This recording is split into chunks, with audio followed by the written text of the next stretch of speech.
oso pozik gaude. Itxaroten egon gara berri hau, bea egia da, denbora baino harina urten dana, guk pentsatu dugu datorren nire arte edo jaia pasatu arte ez direla hasiko nerekin, baina bueno, sorpresatxo bat izan da. Así que guk espero dugu gobernuak aurrera eratea legearen aldaketa, eta 3 edo 4 hilabetean Usansolo ja prozesua guztiz amaituta ukitea eta udaletxea hastea lanean. Legea aldatzeko prozedura izango da, lehenengo gobernuak eroango du kongresura, diputatuan kongresura,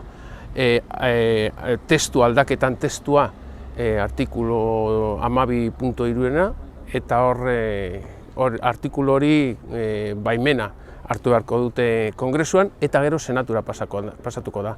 Senatutik atzera dator kongresura, eta kongresuan orduen bozkatzen da, eta baimena ematen dut baduten diputatuak, orduen ja publikatzen da, eta 20 egunean indarrez egongo da legea.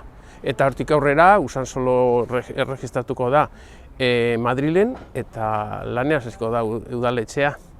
Eta hor amaituko dira gure arazoak prozesu honekin. Herrikoak egongo dira pozik, ilusioz, eta gu gestora barruen gaudena, gaude urdurik eta ikusten gauzak zer jatok zaigun gainera orain, ez?